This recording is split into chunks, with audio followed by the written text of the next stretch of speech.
Howdy, everybody. It's Thursday night, October 31st, 2024. That's Halloween to you and I.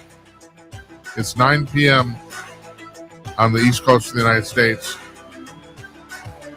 6 p.m. on the West Coast, and midnight in hell. And I'm Jim Peters. This is another edition of Jim Peters Tonight. It's episode number 172 of Keeping Score. That's it. So, who's our guest tonight? We got the month in review panel, and they're not here yet, although CONAWAY just showed up. I'm going to put him on the screen in just a second.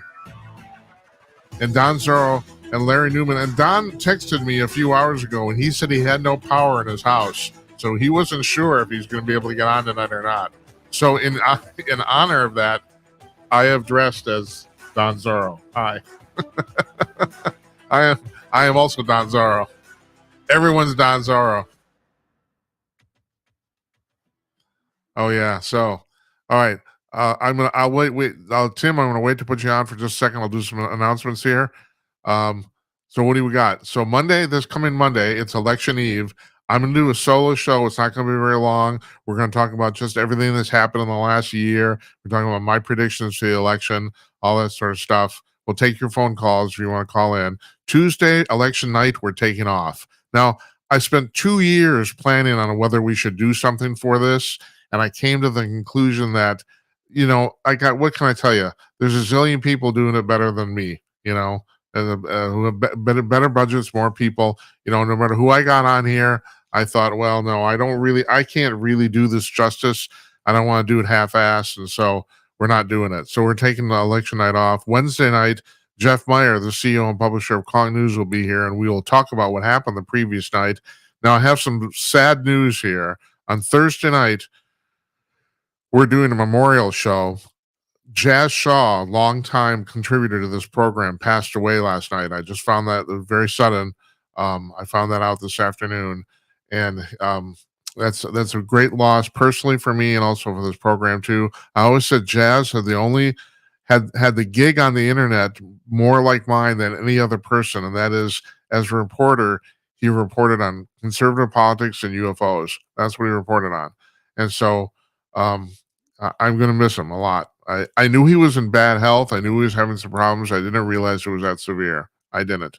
So, and of course, he didn't like to talk about that stuff. I had to kind of basically have the pride out of him, but still, I did not know he was that far along. So anyway, Godspeed, friend. On next Thursday night, we're going to run his last interview that we did here, which was from August 29th. And that show was entirely about UFOs. I think that's fitting, knowing him. Now, you have to understand, I got most of my information, even the stuff I talked about on the air, quote unquote, anonymously, from the military, from him being plugged into the Pentagon. So, I mean, this guy was my friend. I really liked him, but still, besides that, it's a loss for the show because we're not going to have that connection anymore. So, and he always basically talked off the record too, but he knew a lot of people in a lot of places. He was a damn good reporter. So anyway, we're going to do a memorial show for him on Thursday night. On Monday the 11th, that's going to be a week from this coming Monday, Susie Moore from Red State will be joining us. I think she's the deputy editor there, if I'm correct. And now, without further ado, here's Tim Conaway. Hi. Hi. What do you got? Okay. I guess. Be in winter for this show tonight. Yeah. Oh, and we should talk about that. So 2 days ago, it was 80 degrees here. At showtime on Tuesday night, it was 77. And now, 48 hours later, it's 35 degrees and it snowed this morning. What the hell? Only in Minnesota, Yeah. Yeah, well, we're fortunate that it waited this long to snow. Although I got a big project going on in my unheated garage, so it came at a bad time. But my body heat warms the place up. Okay. All right.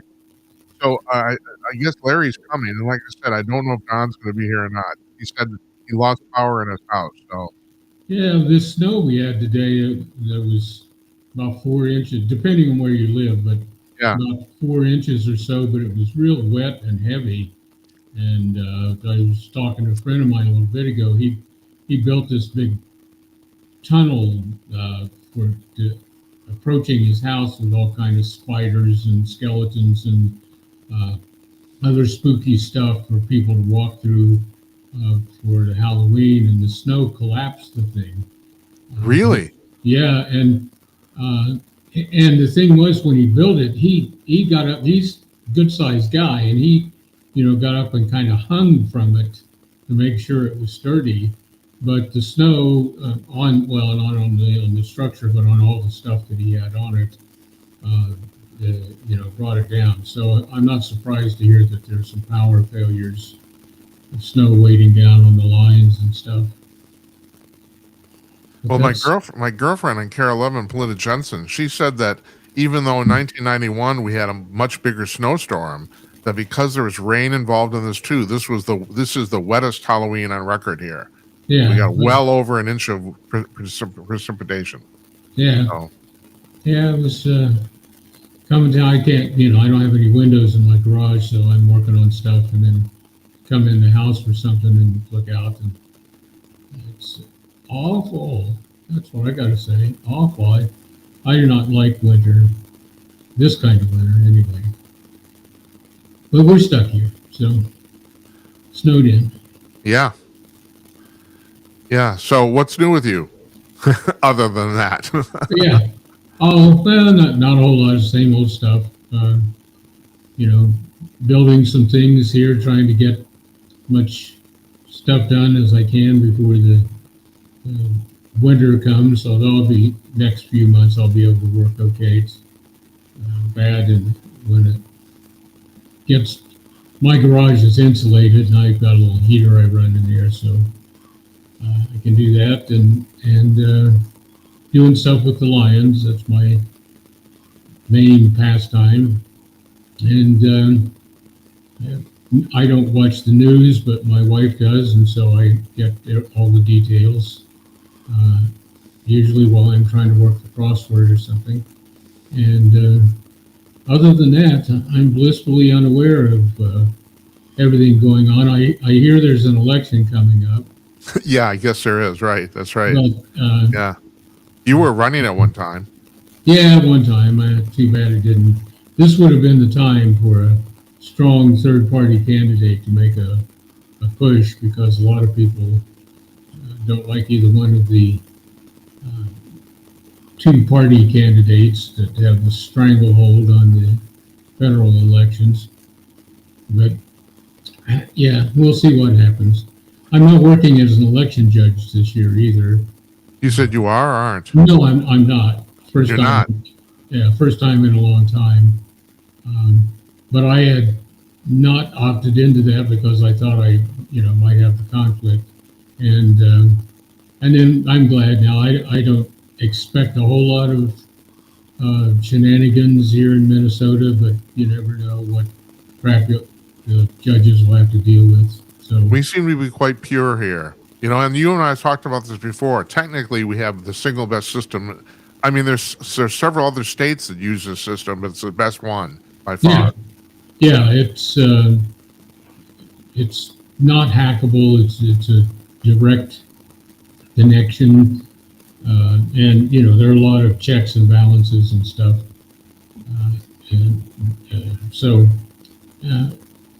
Tuesday I will have the day to myself. Got a dinner meeting Tuesday evening, so I can enjoy that. Several of my fellow Lions are running for different political offices locally and here in the state. So it'll be interesting to see how that turns out for them. Well, hey, I thought of you this afternoon, though, because you and I have talked about this several times over the years. And well, first of all, I had Mark Tapscott from the Epoch Times on last night, and I started that show because here's the deal: that thing with Biden saying, calling everybody garbage.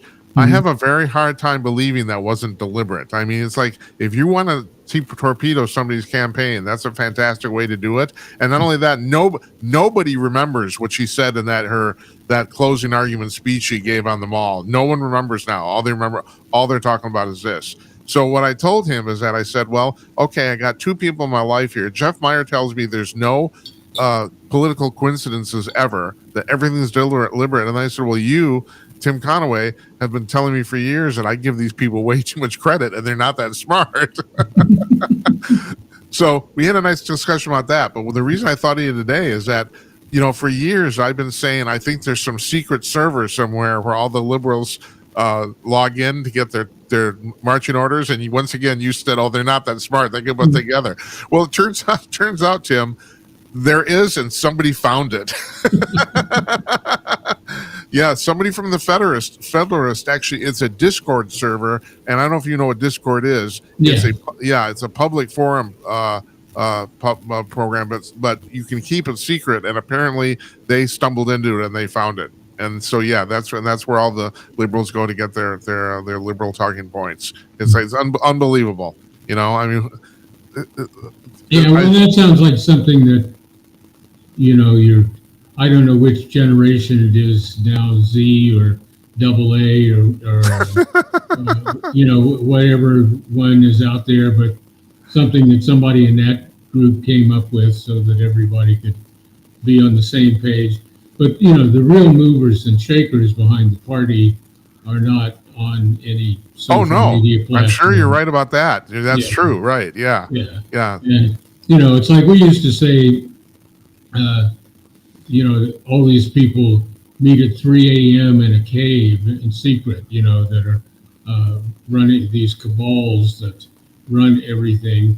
I don't think they could all find the same cave, but yeah, there are some people in charge, and they, send it down to the ranks, and the ranks, that they send it down to are all ass kissers and, got their stars in their eyes and stuff, and it's like the game of telephone. And by the time it comes from the top down to Discord, it's a pretty jumbled mess. The other thing that Mark and I talked about last night, and one of the reasons I brought this up is because our old friend Michael Harrison over at Talkers Magazine, he wrote an editorial about this, about the fact that Trump's appearance on Joe Rogan was the tipping point or the dividing line between like the old and the new media. So I don't know if you know this, that show that Rogan did, his podcast has this is YouTube alone now, no other outlets, has gotten 40 million views on YouTube. And there's not even a television show on the planet that gets that sort of traffic, And so Harrison and a lot of other people said, I've been reading in the trade media too, a lot of people have been saying, well, this is a defining moment for, basically what do you want to call the alternative media or the podcast business or whatever has basically now become the mainstream media. And I would agree. What about you? Well, yeah, I mean, most people get all their news and entertainment on their cell phone. Yeah. And, and so people look at that. Now, I don't imagine that those 40 million people sat through the entire 3 hours of the thing. Well, yeah, that's the thing I wonder too. And I don't know what kind of metric they use to determine who watched it, I mean, if you watch 3 minutes of it, does that count? I don't really know. Right, yeah, exactly. But, they tune in or skip. The thing about on YouTube, you can move the slider over and you can skip to something else and skip to the next part, that kind of thing. But, yeah. Well, and Rogan had the guy on. I mean, I didn't watch it. I don't really care about that, but it was a softball kind of thing, and I'm all tangled up. All right, okay, that's fine. Caught in his own mask. Now I understand why Don Zorro doesn't like wearing that costume. Okay, anyway, go ahead. But for Rogan, it was a big win. Rogan had 14 million people, so that's why Trump wanted to be on it, the show. But Rogan knew that he'd get just widespread attention from the thing. So he has the guy on and, lets him talk. And it doesn't matter. At the point where Trump said yes and then actually shows up for the thing, Rogan was the big winner on that deal. Whether it does anything for Trump. Yeah, well, I didn't watch it, but supposedly Trump said absolutely nothing new. Right. They talked for 3 hours. Never right? does. Yeah, that's true. Except, to occasionally threaten to call out the army against his political enemies, or to gush over the size of Arnold Palmer Schlong. So from one thing to the other, he's going to help women whether they like it or not. And, well, schlong size is very important. You know that. Well, it's important to Trump, I guess. I just wonder if he's gay and doesn't know it. It's fascinating. Oh, Jesus Christ. I was in what we call the adult entertainment industry for not as a performer. Yeah. But, there's nothing that I disliked about that episode in my life except having to look at men's schlongs. It was like... Yeah, and a lot of them, I bet, too. Yeah, I don't need to see this, but there they were. It's all part of the program. And I interviewed John the Watt Holmes, but I did not. He kept his pants on, and if he tried to demonstrate anything, I think he would have died sooner than he did. And an unfortunate early death. But that's like, I don't care about it, but Trump seems to like, man, I'm going to talk about this for a while. I never told you this. I don't know if I've told you this or not. The very first time I was propositioned by a man, I'm not kidding, this is so stereotypical, it's ridiculous, was literally in the shower at the Hollywood YMCA in Hollywood, California. I'm 20 years old, and this guy in the shower stall next to me comes over and says, and we're both like buck naked in the shower, and he says, "Hey, do you get lonely at night?" And I said, "No." I mean, and I'm thinking, what is this, the Village People? Like, what's going on here? The Hollywood YMCA, yeah, that's like a famous meeting spot. Oh, God. Unbelievable. Yeah.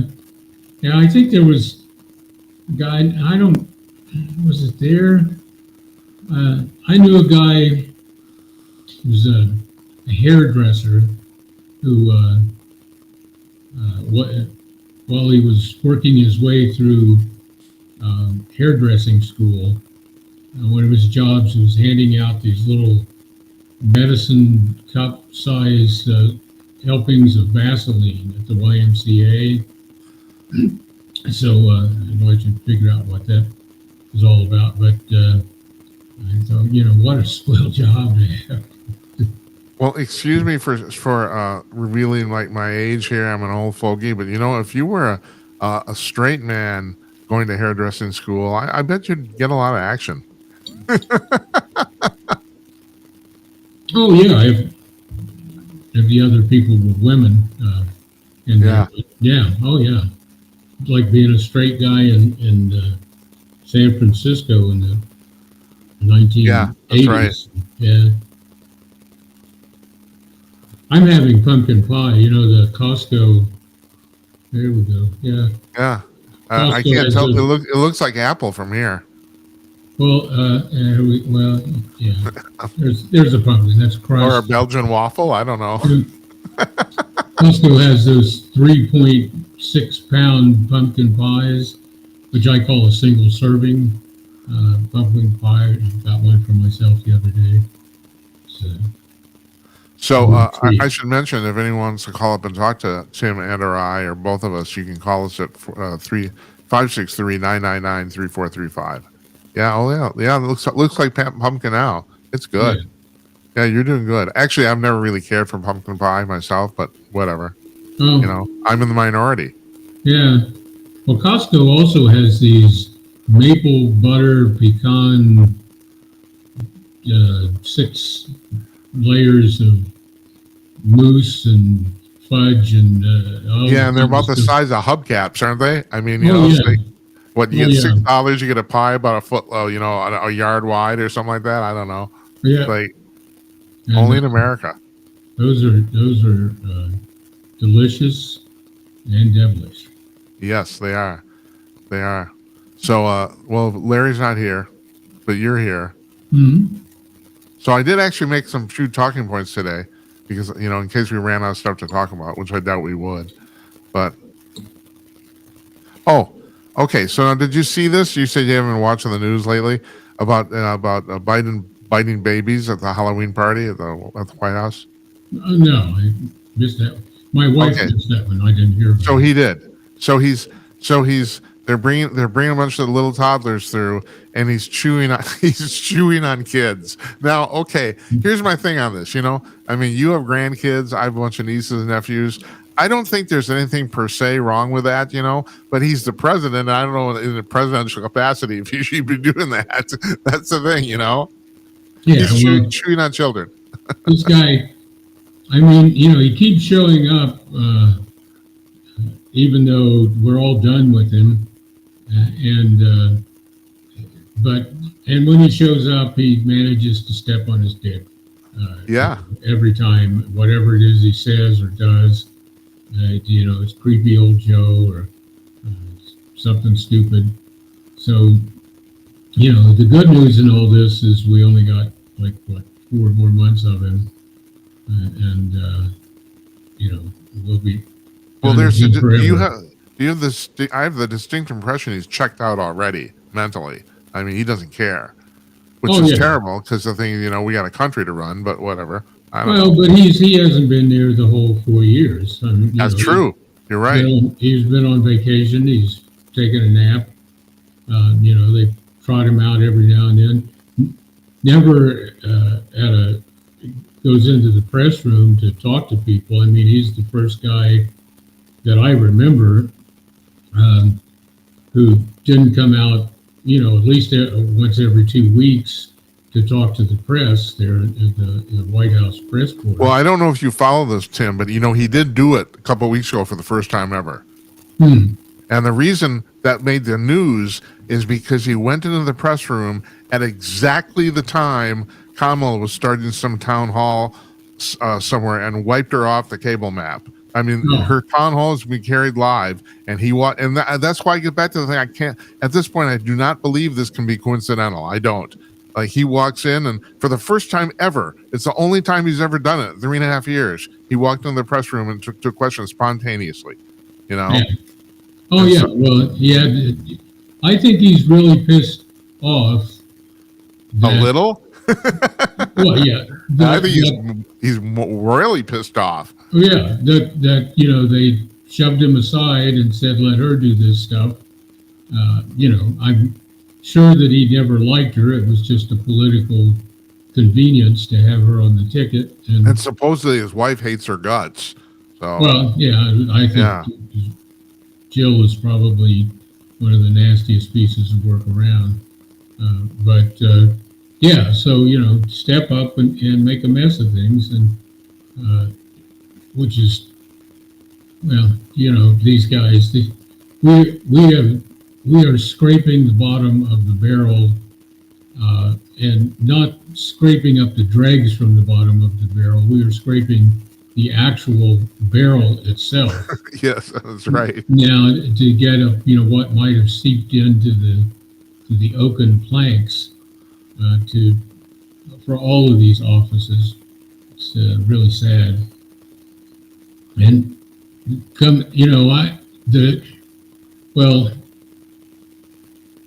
if Trump loses, and I've had this feeling that he's not made any genuine headway in the middle of the crowd, but if he loses, there's going to be all kinds of nasty shit going on, which is, too bad, but that's the nature of his people that he has cultivated.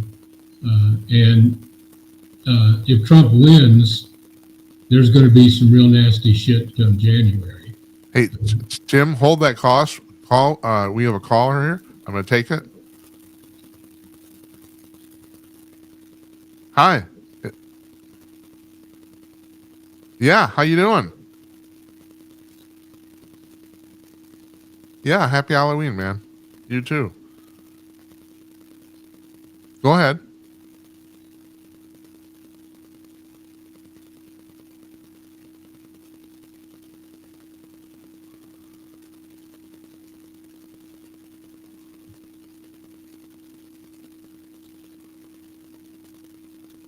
Yeah.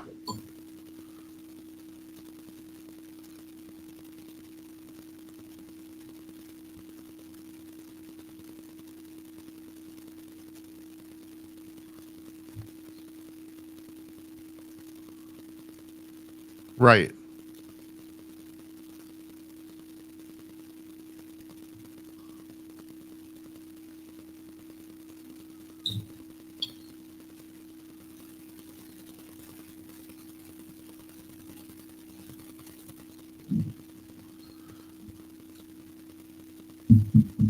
Well, I agree with you on this. I've heard that Trump say this. I also think, to me, it's like the pendulum swinging too far the other way. You know, I understand the problem he's trying to address, but he's causing if this were to happen, he would cause just as big a problem doing this. I mean, I agree with you on this. Tim, do you know, are you following, or are you just like eating? Well, I was unable to hear what the caller had said. Okay, so he was saying that Trump, the thing he's opposed to Trump's idea that you couldn't sue police departments. You could sue policemen, but not police departments.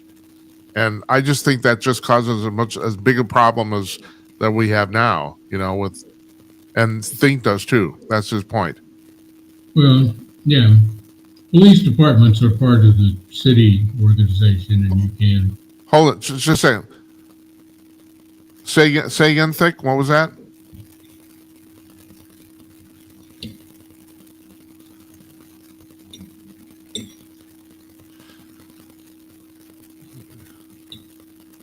Okay, will do. All right. Okay, yeah, I actually think we have we have a technical issue here, because I've been following this, and I don't know if Tim is coming through on the other outlets. So, at any rate, sorry, Tim, but the caller's saying he can't hear you at all. Oh, okay. Yeah. But I can't hear him, so yeah. Oh yeah, you can't hear him? Right. Oh, okay. All right, good to know. All right, so we got a problem. Yeah. Can't fix it now. Sorry about that. It's like this is getting increasingly complicated here, and I don't know. I'm making excuses. Anyway, yeah, that's what Think was saying. He was saying that he doesn't like the idea that Trump wants to ban the idea of suing police departments. Well, police departments are part of the city structure, and you can sue them. I don't see how that could come from the federal side anyway. This constitutionally speaking, the police departments are part of city organizations that are part of the state, the independent states, and I don't think you could just make a blanket federal move on that. There's no constitutional authorization to work in that direction. Yeah. Hey, Think, are you still there? Hello?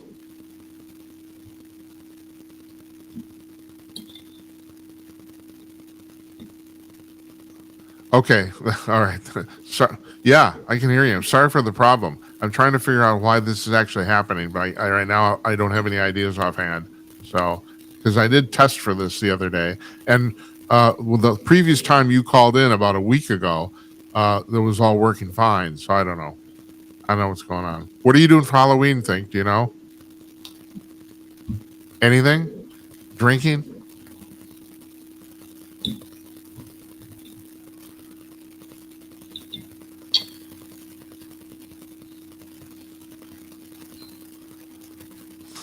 To sell a bunch of stuff?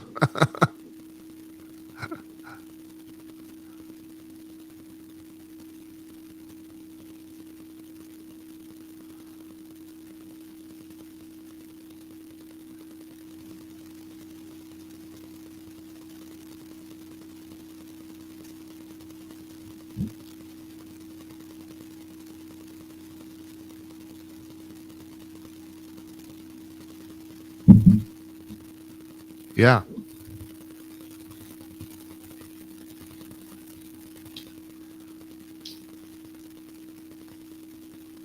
Yeah, that's right. They primarily created Santa Claus, and they're at least partially responsible for Christmas. That's true. You're right. And it goes back to like the 1913 or something like that, you know? So it's like well over 100 years. But yeah, it's like, I don't know. I have to, and I don't know if you can hear me, right, Tim? Yeah.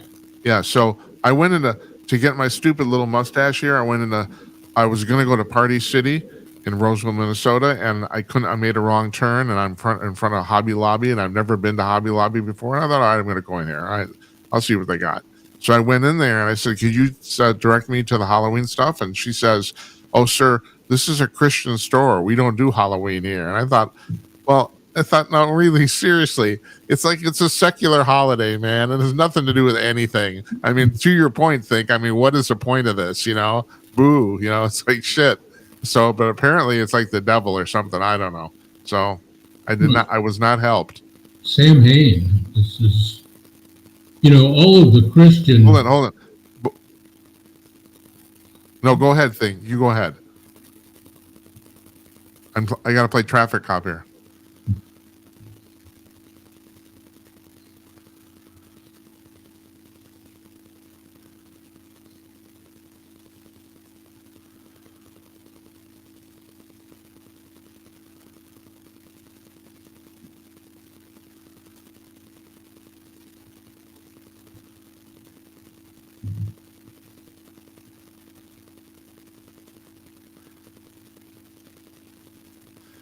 Do you sometimes get the idea that all this stuff's just? Do you get an idea that all this stuff's just to placate us? We're the Romans, and they're just trying to keep us happy by letting us into the Colosseum for free. Yeah.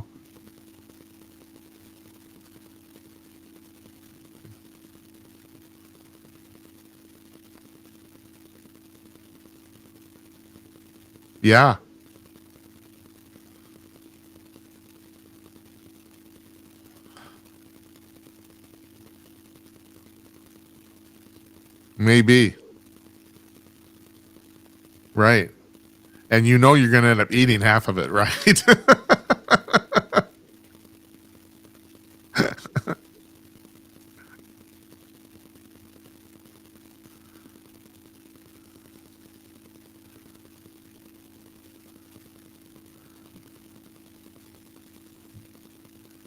Yeah. Yeah. Well, hey, let me ask you something. Can I ask you something here? And this sounds like I'm getting off topic, but I'm not. Do you smoke weed? Okay. This is the reason I asked, because you're talking about a big garbage bag full of candy. The one thing now I barely smoked any weed my entire life, but I smoked a little bit in my youth, just a little. From what I've been told, weed is a way, way more potent now than it was 40 years ago. Way more. Oh, yeah. And Conaway Contours. And no, go ahead.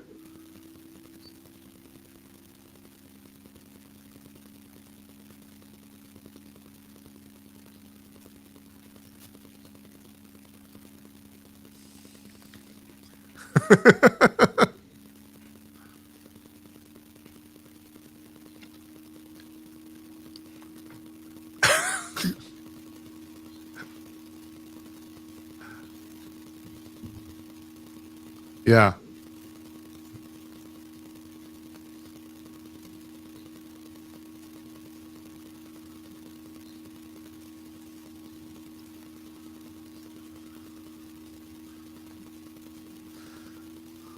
Yeah, that's really interesting.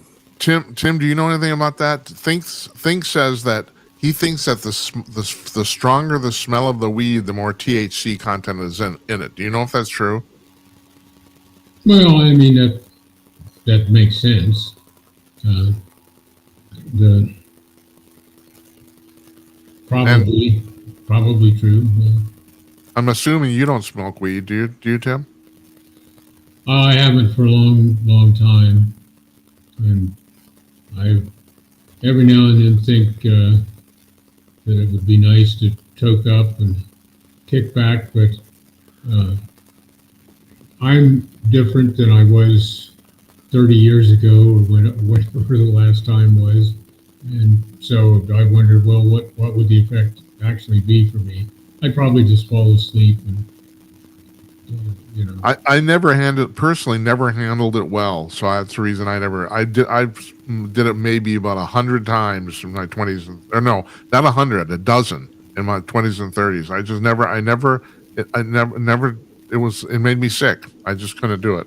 I always liked it. Mellowed me out. I wish it had been around when I was a teenager and I had started that instead of alcohol. Which, alcohol didn't flip that switch and turn off the stress and the pressure and stuff. But you drank enough of it, everything went black. So that's right. Yeah. Therein lies the problem. Yeah, the thing was talking about the holidays. All of the Christian holidays were they basically stole the idea from various pagan religions, and the Samhain, which in the Wicca is what this is going on right now. This winter solstice coming on, and so that's when they set All Hallows Eve, which is the night before All Saints Day, where all the people who've done their time in purgatory get released without probation to go to heaven. So all of these, I don't know what you were talking about, the 1913 inventing Santa Claus and stuff, but Santa Claus actually goes back a lot farther than that. At least the figure. Yeah, well, that's true, but in America, it was kind of relatively not, I know, obscure, but not particularly popular until Coca-Cola decided to make it a big deal. Oh yeah, the jolly fat red-cheeked Santa thing that was a Coca-Cola invention, but the original character that it's based on is the woodsman. And again, this is pagan stuff, but people in northern Europe routinely they would hang little prayer offerings on trees, and when they were asking the gods for something, they would hang this little token up on trees. And so that's the kind of the beginning of the Christmas tree. In the winter, it was too cold to go out and do this, so they brought a large branch in from the evergreen tree that they could hang things on, and that's the Christmas tree with decorations. But there were woodsmen, hunters basically, and they wore rawhide coats, which are a deep red, and they would sometimes, when they had a kill in the winter, knowing that these families didn't have much to sustain them during those times, would bring part of their kill, a deer or whatever, to them, and bring this gift. And so that was kind of the original Santa Claus figure. And Is that kind of like here in Minnesota where we hang gophers and prairie dogs from the tree? yeah, exactly like that. And we're hoping that, well, I'd like to add Canadian geese to that, or Canada Hold it. geese. Say again one. What was that? I didn't hear it. I would like to add the Canada goose to that. They're not native to here. Some guy brought them down for one of the parks in Minneapolis and thought, oh, they, make it look idyllic. And 3 dozen of them turned into about 400,000 of them, and they shit everywhere. So anyway, I think we should hang the Canadian geese from the trees. Well, think departed. He hung up on us, and I want to thank him. Think if you're still listening, I want to thank you for calling. Very nice of you. Yeah, I couldn't hear anything, so I don't know. I know. Well, we got a technical problem here. I can't fix it while we're on the air. Oh yeah. So I'm sorry. I don't know.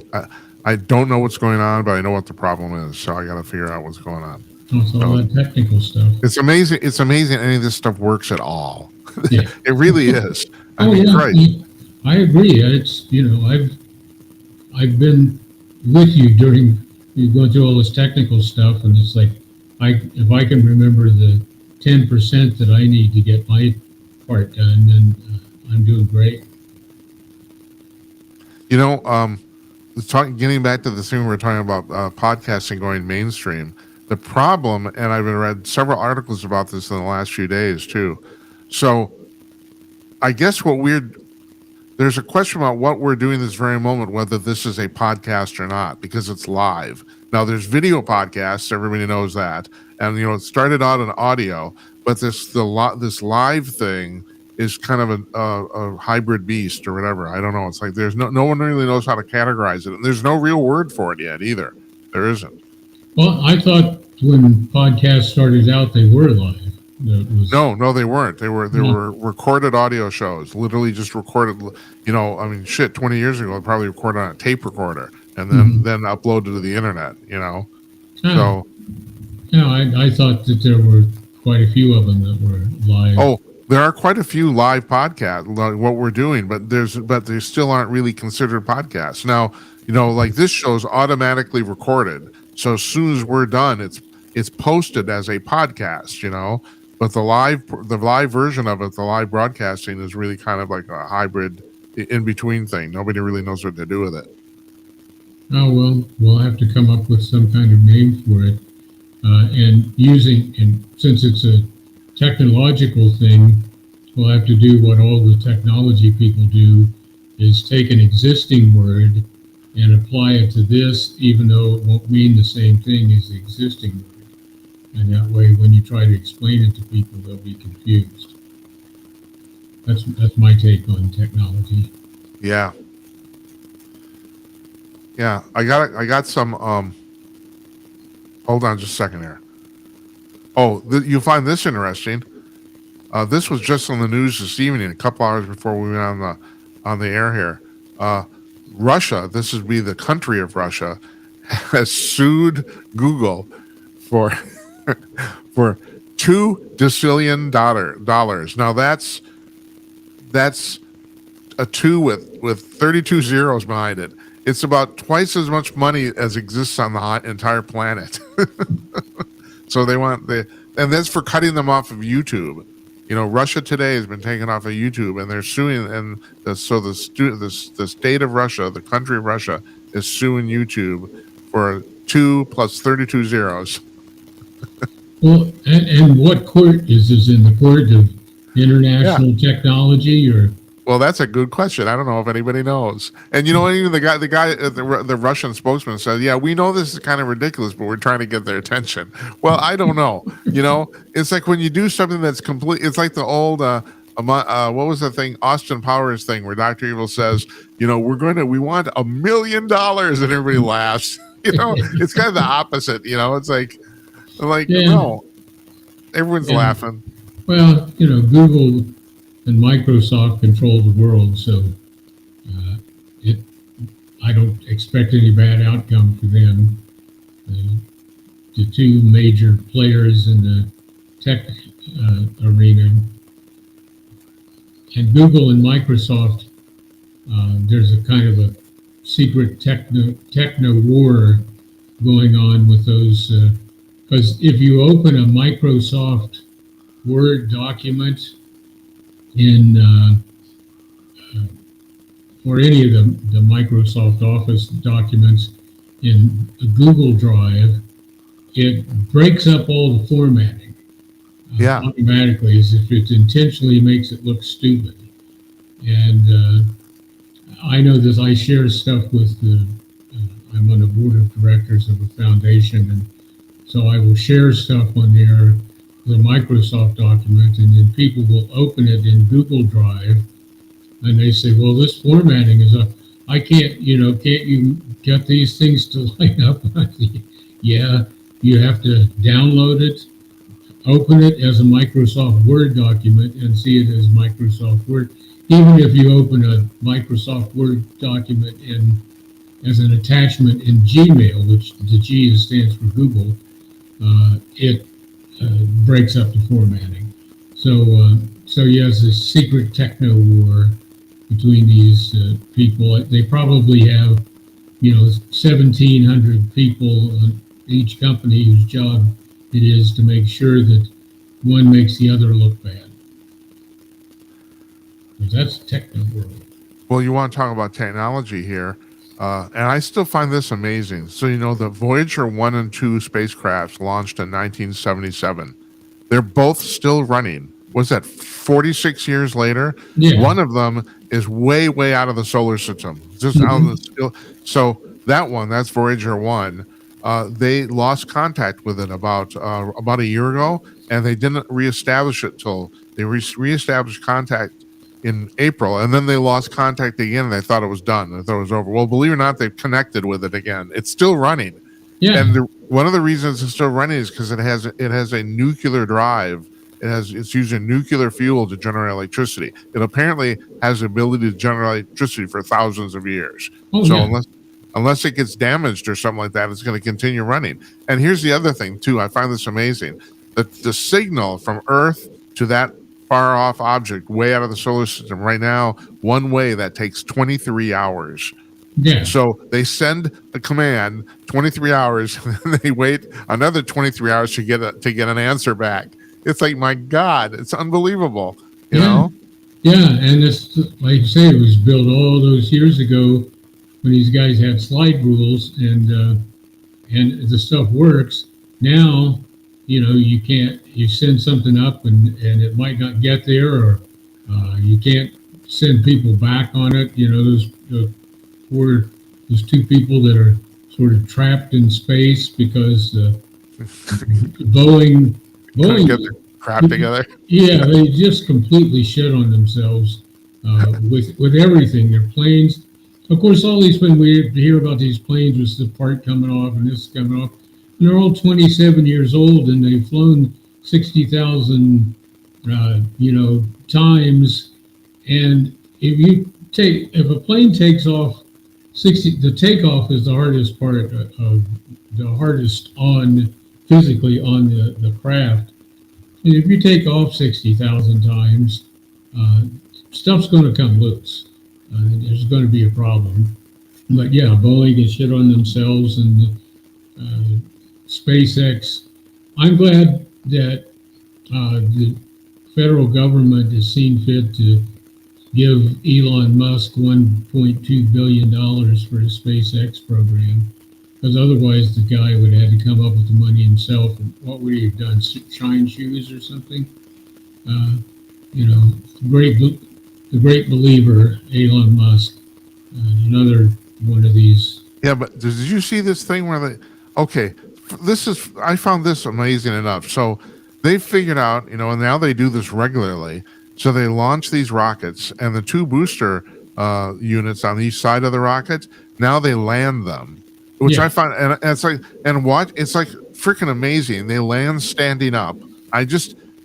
So now the last time they did this, the main booster, they actually caught in midair. Did you see this? Yeah. Oh yeah, I saw that. I'm watching. It's like I didn't believe it. It's like, you guys figured this out? I mean, it's like it's like trying to put a 3-foot needle through a 3-foot hole. I mean, it's like, and I don't know. I literally can't wrap my mind around it. How the hell did you do that? It's like, well, that actually, to me, doesn't sound that tough. What, the surprising thing is, why didn't they figure this out earlier? You're talking about, hundreds of millions of dollars worth of equipment. yeah. Just, crashing into the ocean, or it's like, that would have been one of the first things I would have thought of is, we're going to use this once, and no. Well, yes, You have to we're going to use it once. We're going to waste all this money. We're going to crash it in the ocean and let it sink. We're going to use it once. Yeah, I mean, if nothing else, put out a big net or something. But so that's pretty cool. But yeah, I just can't get over the amount of money that taxpayers' money that's gone for this billionaires' space exploration program. Another self-proclaimed genius that gets way more credit than he should.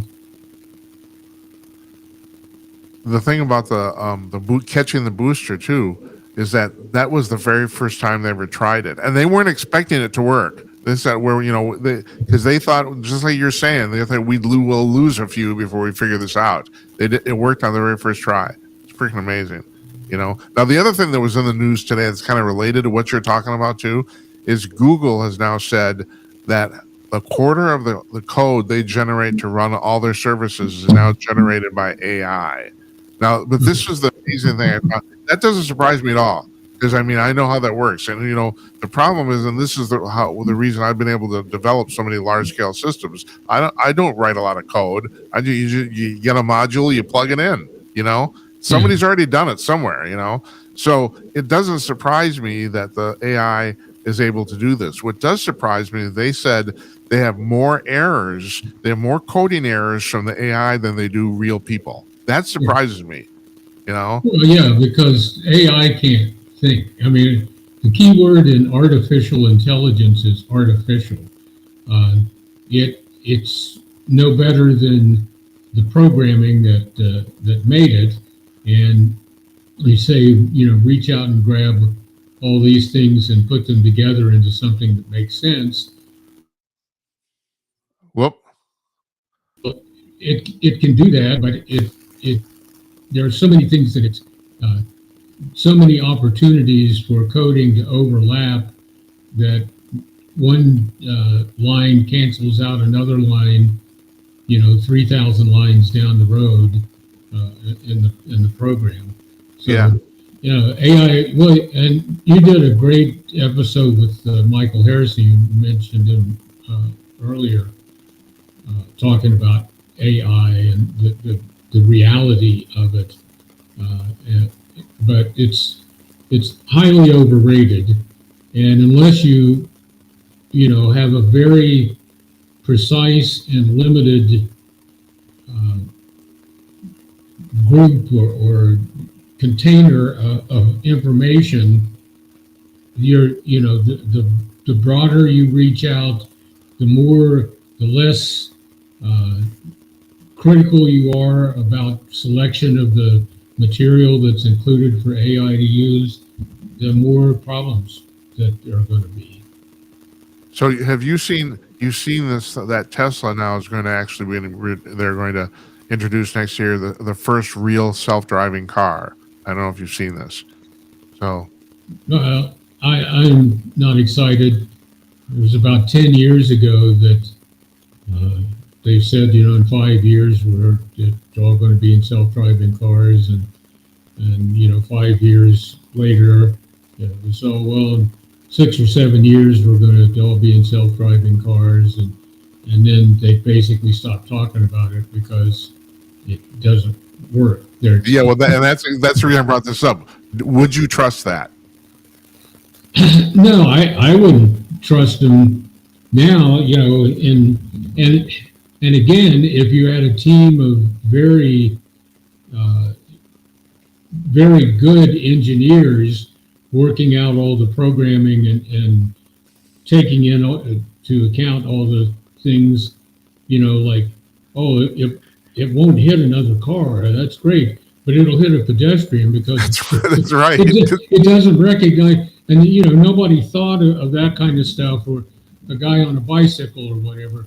So you have to have some big picture people saying, hey, this is the real world, you guys. Yeah. It's like the guys who design highway interchanges must have never been in a car.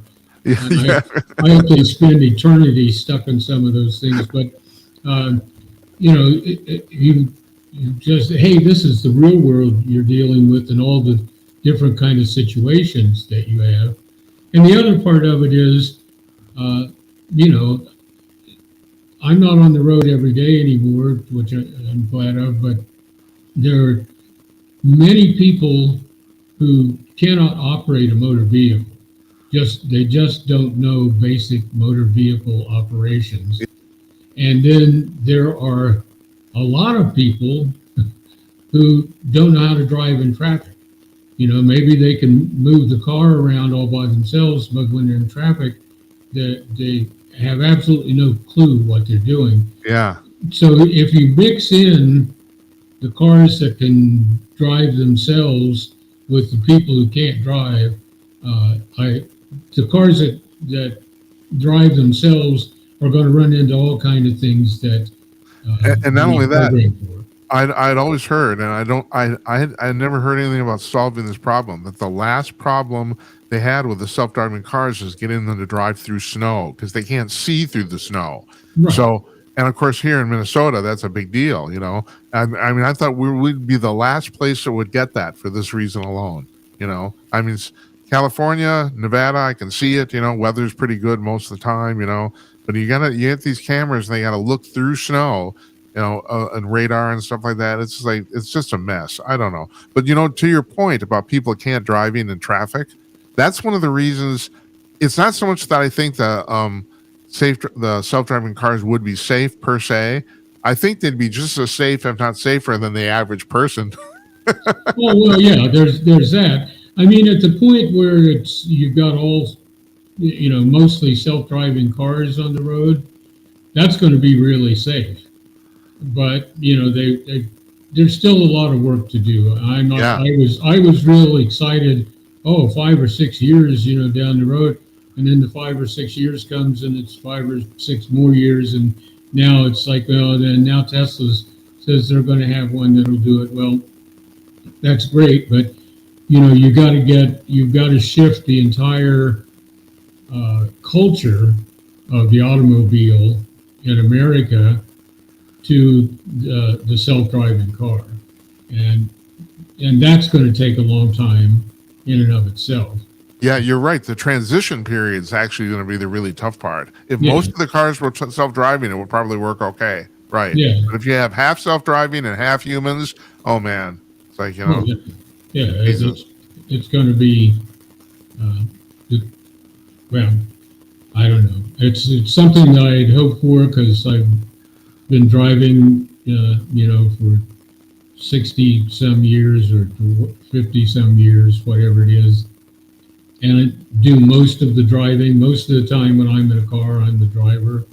And so it'd be nice to just sit in one and, work a crossword or something until I get where I'm going. But I don't know if I'm going to see it I've got another 65 or so years to go, maybe. Yeah, you do. Yeah, somewhere along in there. Well, you're taking your vitamins? I take all of my health foods. You can see I was having healthy pumpkin pie earlier.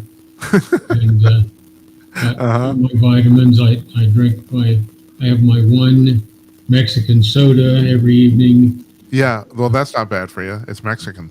Yeah, and the only problem with them is they don't have a screw-off cap. I know. The screw-off cap manufacturer was going to open a plant in Mexico, but Donald Trump single-handedly stopped them from doing it.